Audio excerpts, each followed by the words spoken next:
سورہ مائدہ کی آیت نمبر 5 ہے۔ اعوذ باللہ من الشیطان الرجیم، بسم اللہ الرحمن الرحیم۔ اليوم احل لكم الطیبات وطعام الذین اوتوا الكتاب حل لكم وطعامكم حل لهم۔ صدق اللہ العظیم۔ آج حلال ہوئیں تمہارے لیے سب صاف ستھری چیزیں، اور اہل کتاب کا کھانا بھی تمہارے لیے حلال ہوا، اور تمہارا کھانا ان کے لیے حلال ہوا۔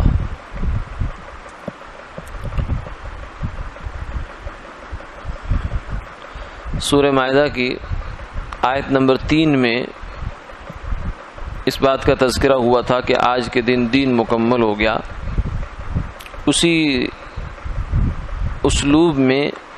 یہ آیت بھی ہے، آیت نمبر 5 کا جو شروع کا حصہ ہے، اس میں یہ فرمایا کہ الیوم احل لکم الطیبات،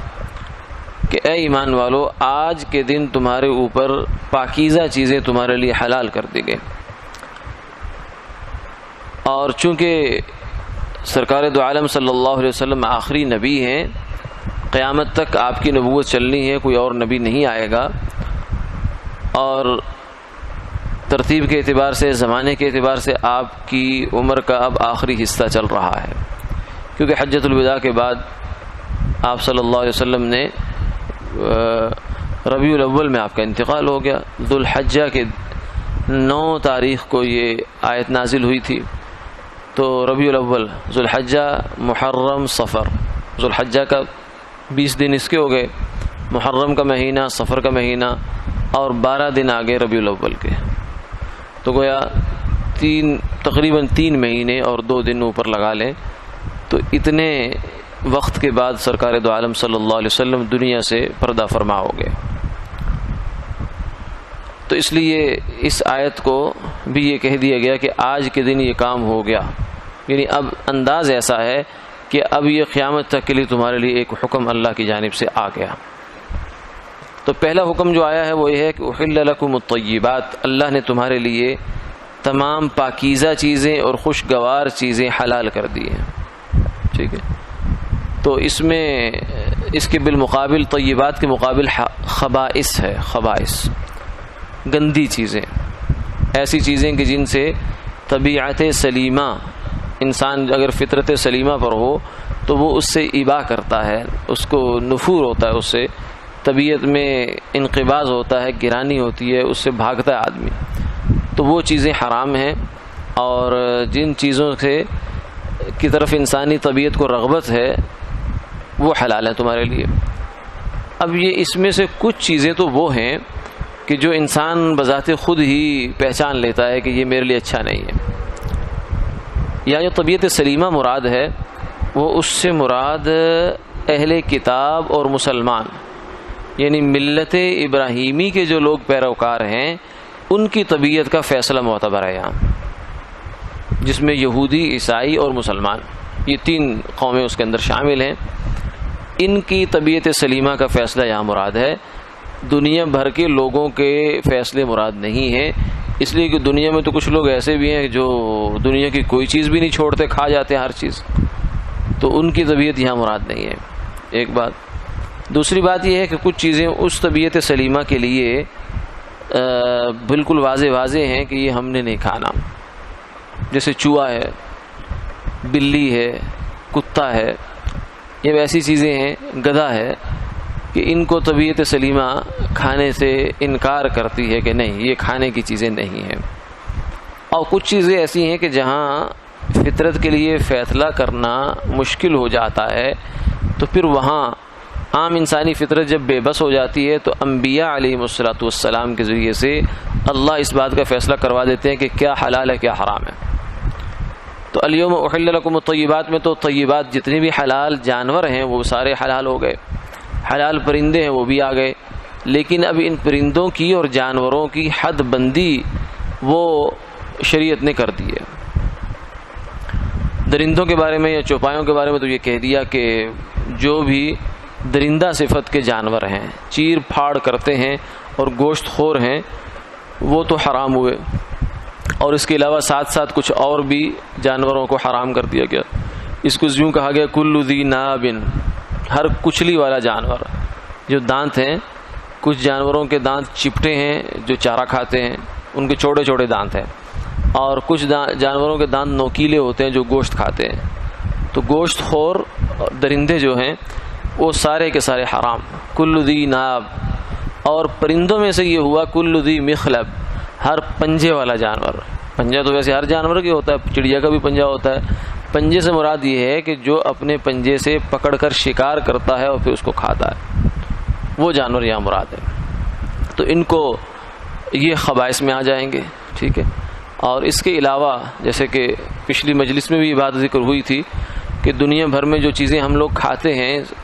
وہ 3 قسم کی ہوتی ہیں، ایک جمادات ہیں، ایک نباتات ہیں، ایک حیوانات ہیں۔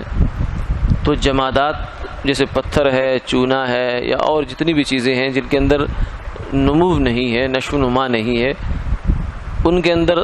اور اسی طریقے سے نباتات، سبزیاں، پھل، ان کے اندر تو صرف 2 چیزیں دیکھنے کی ہوتی ہیں کہ کوئی چیز نشہ آور ہے یا نہیں ہے،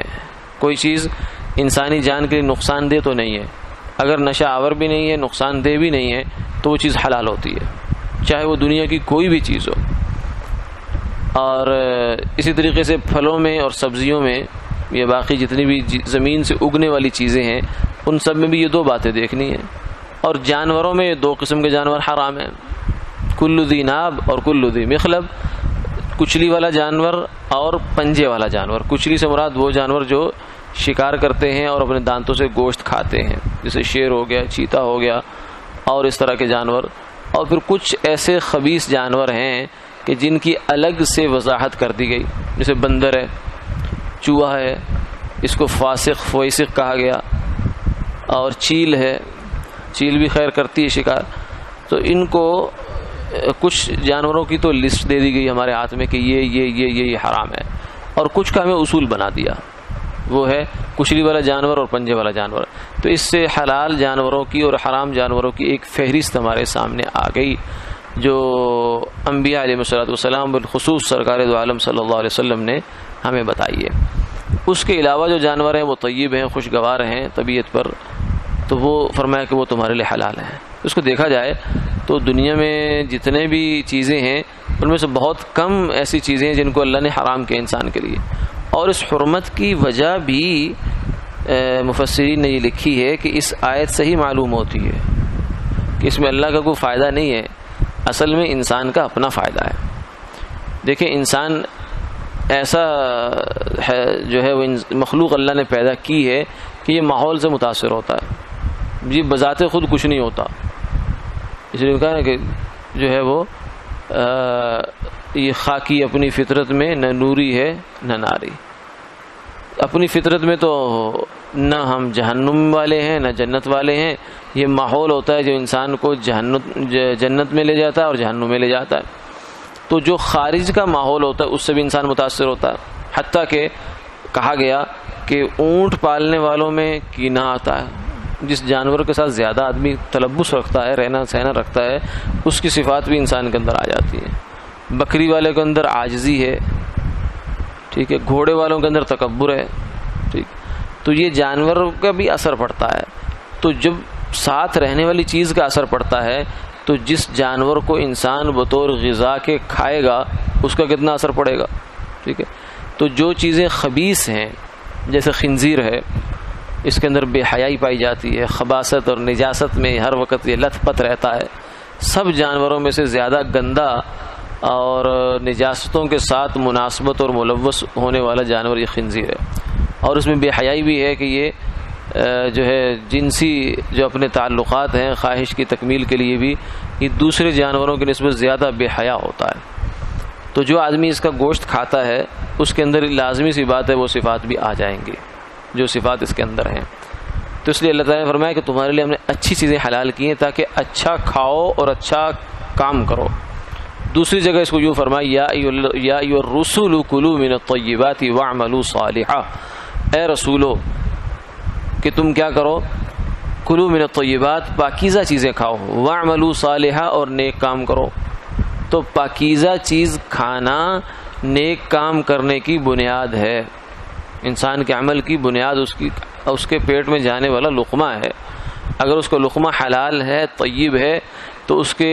اعضاء و جوارح سے، ہاتھ پاؤں سے نکلنے والے اعمال بھی طیب ہوں گے۔ اگر لقمہ اس کا حرام ہے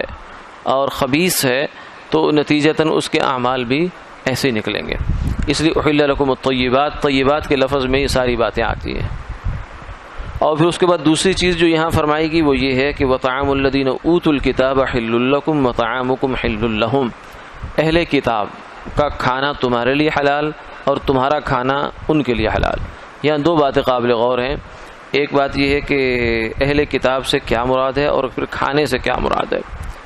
اہل کتاب سے مراد وہ لوگ ہیں کہ جو کسی آسمانی مذہب کے پیروکار ہیں اور ان کے پاس آسمانی کتاب موجود ہے، چاہے تحریف شدہ ہے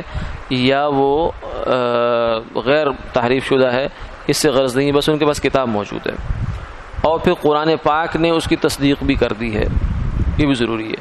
کیونکہ ویسے دنیا میں جتنے بھی قومیں ہیں، جتنے بھی مذاہب ہیں، ان کے بارے میں قرین قیاس یہی ہے کہ سب کے پاس نبی تو آئے ہوں گے۔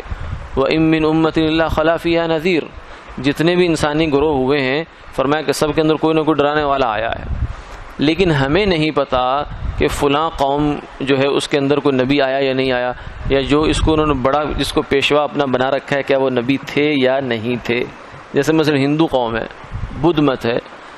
اب یہ ہو سکتا ہے کہ یہ کسی نبی کی ہی تعلیمات ہوں جو بگڑتے بگڑتے بگڑتے کہاں سے کہاں پہنچ گئی، اور ہو سکتا ہے ایسا نہ ہو، کسی بندے نے از خود ہی تعلیمات بنا دی ہو۔ جیسے سکھ مذہب ہے، اب سکھ مذہب کو جو بانی ہے وہ کوئی پیغمبر نہیں تھے، وہ بابا گرو نانک ہیں، اس نے سکھ مذہب ایک نیا مذہب ایجاد کر دیا۔ تو ایسے بھی ہو سکتا ہے کہ ہندو مذہب کا بانی کوئی نبی نہ ہو، اور کیونکہ گرو نانک تو بعد کی پیداوار ہے، آپ صلی اللہ علیہ وسلم کے بعد تو کوئی نبی ہو ہی نہیں سکتا، لیکن مذہب اس نے بنا دیا۔ تو ایسے ہی ممکن ہے کہ بدھ مت اور ہندو مت یا اور بھی جتنے دنیا میں مذاہب ہیں، پارسی ہیں، مجوسی ہیں، یہ لوگ کسی نبی کے پیروکار ہوں لیکن بہت بگڑ گئے ہوں، یہ بھی ممکن ہے۔ اور یہ بھی ممکن ہے کہ ان کا جو بانی ہے مذہب ہے وہ کوئی پیغمبر نہ ہو، وہ کوئی عام انسان ہو، لیکن اس نے ذرا چونکہ زیادہ جینیس ہوگا اور زیادہ جو ہے وہ سمجھدار ہوگا تو اس نے ایک مذہب کی بنیاد رکھ دی۔ جیسے کہا مولانا روم کہتے ہیں کہ ہر سے گیرد علتی علت شود، کفر گیرد کامل ملت شود۔ ناقص آدمی جس کام میں ہاتھ ڈالے گا اس کو خراب کر دے گا، اور کامل آدمی کفر کو بھی ہاتھ ڈالے گا تو اس کو بھی ایک مذہب بنا ڈالے گا۔ تو بعض دفعہ ایسے لوگ ہوئے ہیں جنہوں نے کفر کو بھی مذہب بنا دیا۔ تو اس لیے ہم یقینی طور سے یہ نہیں کہہ سکتے کہ فلاں مذہب والے جو ہیں وہ آسمانی مذہب کے پیروکار ہیں، سوائے یہودیوں اور عیسائیوں کے، کیونکہ ان کو قرآن پاک نے تسلیم کیا ہے۔ ٹھیک ہے، باقی جتنے بھی دنیا میں مذاہب ہیں ان کے بارے میں ہم یہ نہیں کہہ سکتے کہ الہامی اور آسمانی مذاہب ہیں۔ تو اہل کتاب سے مراد وہ ہیں جو آسمانی اور الہامی مذاہب کے پیروکار ہیں، اور وہ لے دے کے بچتے ہیں یہودی اور عیسائی۔ اس کے علاوہ ہندو، بدھ، مجوسی، پارسی وغیرہ یہ اہل کتاب میں شامل نہیں ہیں، مجوسی بھی نہیں ہیں۔ اسی لیے صحابہ اکرام رضوان اللہ علیہ مجمعین نے مجوسیوں کے ساتھ جو معاملہ کیا ہے وہ اہل کتاب کا نہیں کیا تھا اس وقت۔ عیسائیوں یہودیوں کے ساتھ اور طرح کے معاملات تھے ان کے، لیکن مجوسیوں کے ساتھ معاملات کی نوعیت اور طرح کی تھی۔ تو یہاں جو آگے آنے والا حکم ہے وہ اہل کتاب کے بارے میں ہے۔ ٹھیک ہے جی۔ دوسری بات اس میں یہ ہے کہ اہل کتاب سے مراد وہ لوگ ہیں جو کسی کتاب پر ایمان رکھتے ہیں، واقعتاً اس مذہب کے پیروکار ہیں، چاہے وہ صحیح ہے غلط ہے، مذہب کس حد تک بگڑا ہوا ہے، لیکن وہ ہیں واقعتاً اس کے پیروکار۔ اس میں نام کے عیسائی یا نام کے یہودی یہاں مراد نہیں ہے۔ اور اس وقت دنیا میں ایک بہت بڑی تعداد ایسے لوگوں کی ہے کہ جو مردم شماری کے خانوں میں اپنی قومی اور ملکی جو شماریات ہیں اس کے خانوں میں تو ان کو عیسائی لکھا جا رہا ہے، اور وہ بھی لکھوا دیتے ہیں یا یہودی لکھا جا رہا ہے، لیکن اصل میں وہ دہری ہے۔ اصل میں وہ دہری ہیں، یعنی ان کا کسی مذہب پر ایمان ہی نہیں ہے، وہ خدا کو نہیں مانتے، تو باقی آگے نبی کو ماننا، پھر کتاب کو ماننا، یہ تو سارے اگلے مسئلے ہیں، وہ خدا کے وجود کے منکر ہیں۔ تو یہ لوگ باوجود عیسائی کا ٹائٹل ہونے کے اہل کتاب نہیں ہوں گے، ٹھیک ہے، یہ دہریے ہیں، اور دہریوں کا یہ مسئلہ نہیں ہے جو آگے آ رہا ہے۔ اب مسئلہ کیا ہے؟ مسئلہ یہ ہے کہ مسلمان کے ہاتھ کی جو کھانا ہے، یہاں تو قرآن پاک میں کھانے کا تذکرہ آتا ہے، کھانے میں کچھ چیزیں وہ ہوں گی جو جیسے گندم ہے، پھل ہے، یا اور چیزیں ہیں جو حلال ہی حلال ہیں، تو وہ تو عیسائی کوئی آپ کو دے یا آپ کسی عیسائی کو دے تو اس میں تو کوئی ایشو نہیں ہے۔ اور ایک ہے گوشت، گوشت کو چونکہ ذبح کرنا پڑتا ہے پھر انسان اس کو استعمال کر سکتا ہے۔ تو اصل مسئلہ جو یہاں زیر بحث ہے وہ گوشت کا ہے، ذبیحہ کا، کہ کسی جانور کو اگر کسی عیسائی نے ذبح کیا ہے یا کسی مسلمان نے ذبح کیا ہے تو اس کے لیے مسلمان کا عیسائی کے لیے کھانا جائز ہے، وہ تو ان کا ایشو ہے، وہ کھاتے ہیں نہیں کھاتے۔ ہمارا مسئلہ یہ ہے کہ ہمارے لیے عیسائی کا ذبح کیا ہوا گوشت کھانا جائز ہے یا ناجائز، ٹھیک ہے؟ تو جو واقعتاً عیسائی ہے، جو آدمی واقعتاً عیسائی ہے، واقعتاً یہودی ہے، اور وہ اپنے مذہب کے طریقے پر اللہ کا نام لے کر، کیونکہ ان کے مذہب کا طریقہ بھی یہی ہے کہ جانور اس وقت تک حلال نہیں ہوتا جب تک اس پر اللہ کا نام نہ لیا جائے، ان کا جو بھی اللہ کا تصور ہے۔ تو جو عیسائی ہو اور اپنے مذہب کے طریقے کے مطابق ذبح کرے تو اس کا ذبح کیا ہوا جانور مسلمان کے لیے کھانا حلال ہے، ٹھیک ہے؟ لیکن اگر وہ عیسائی نہیں ہے یا وہ ذبح اس نے اپنے مذہب کے صحیح طریقے پر نہیں کیا تو اس کا کھانا حلال نہیں ہے۔ یہ آگی بات یہاں۔ اب یہاں کے جو ہمارے جو اس وقت انٹرنیشنل لیول پر کچھ مسائل یہ ہیں کہ جناب جو مرغیاں آتی ہیں، مرغی آتی ہے بہت بڑے پیمانے پر، بیف وغیرہ مٹن بھی آتا ہوگا لیکن مرغی کا زیادہ ایشو ہے، وہ آتی ہے یہ برازیل وغیرہ سے یا اور کچھ عیسائی ملکوں سے، آسٹریلیا وغیرہ سے شاید آتی ہے۔ تو وہاں وہ لوگ جتنے بھی ہیں وہ غیر مسلم ہیں، غیر مسلم سے مراد بھی یہ ہے کہ وہ پھر آگے دہریے ہیں یا جو بھی ہیں، اور ان کے ہاں اس بات کا کوئی التزام نہیں ہے کہ اس مرغی پر اللہ کا نام لیا جائے، کیونکہ وہ میکینیکل سلاٹرڈ ہوتا ہے، وہ بڑے بڑے پلانٹ لگے ہوئے ہیں وہاں مرغیوں کے، ریوڑ کے ریوڑ وہ لاتے ہیں اور اس کو ایک خاص طریقے سے جو ہے وہ ٹانک دیتے ہیں، پہلے اس کو سٹن کر دیتے ہیں مرغی کو، پانی کے اندر اس کو ڈبوتے ہیں، اس کے سر کو، اس کو کرنٹ لگتا ہے جس سے نیم بے ہوش سی ہو جاتی ہے، پھر وہ ایسے ایک چین کے اوپر چلتی چلتی چلتی چلتی جو ہے وہ کٹر لگے ہوتے ہیں وہاں، وہ اس کے ساتھ گھومتے گھومتے اس کی گردنیں کٹ رہی ہوتی ہیں اور خون بہ رہا ہوتا ہے اور وہ ذبح ہو رہی ہوتی ہے، پھر آگے مشین ہی اس کی کھال اتارتی ہے، بال اتارتی ہے، پھر اس کے پیس ویس کر کے اس کو پیک کر دیتی ہے۔ اب یہ جو میکینیکل سلاٹر ہے اکثر و بیشتر، جیسے اب سعودیہ میں بہت ساری مرغی وہاں سے آتی ہے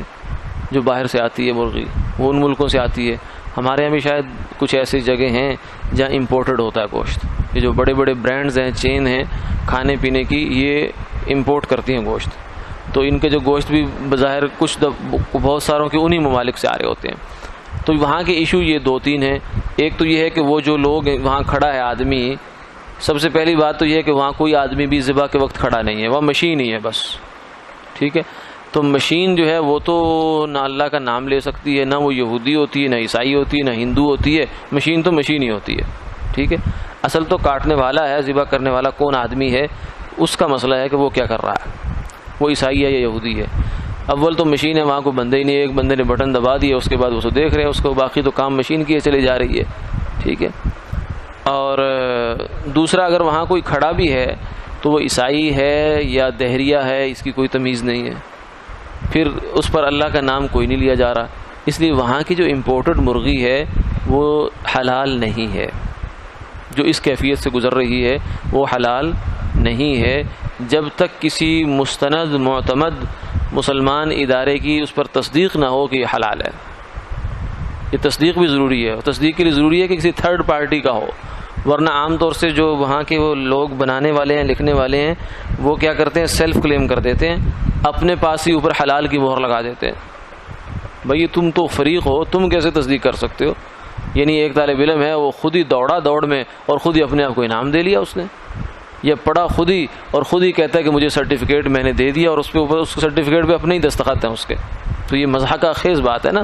کہ آپ نے امتحان دیا اور آپ نے اپنے آپ کو سرٹیفکیٹ دے دیا۔ تو ایسے ہی کچھ لوگ جو ہیں وہ مرغی پیک ہوگی، اس کے اوپر لکھا ہوگا حلال، چائنا سے بہت سے چیزیں ایسی گوشت والی آ رہی ہیں جن کے اوپر حلال لکھا ہوتا ہے، بس وہ پرنٹ ہو گیا۔ اس کے بلکہ ایک لطیفہ بھی ہے کہ مفتی تقی عثمانی صاحب دامت برکاتہم فرمانے لگے کہ میں نے ایک دفعہ غیر ملکی سفر میں کہیں مچھلی دیکھی، مچھلی ڈبے میں تھی، پیک تھی، اور اس کے اوپر لکھا تھا مذبوح علی طریقۃ الاسلام، اس کو اسلامی طریقے کے مطابق ذبح کیا گیا ہے، لیکن مچھلی اسلامی طریقے کے بعد کب ذبح ہوتی ہے بھائی؟ ٹھیک ہے، تو بس اس طرح کی باتیں وہ غیر محتاط قسم کی باتیں چل رہی ہوتی ہیں. لہذا اس حوالے سے چاہے یہاں کی چینیں ہوں یا سعودیہ یا اور ملکوں کے مسائل ہوں، وہاں یہ بڑا مسئلہ ہے کہ ذبیحہ حلال ہے کہ حرام ہے. ٹھیک ہے، تو یہ اسی آیت سے بھی یہ مسئلہ جڑا ہے. باقی کچھ مسائل انشاءاللہ اگلی نشست میں ہو جائیں گے.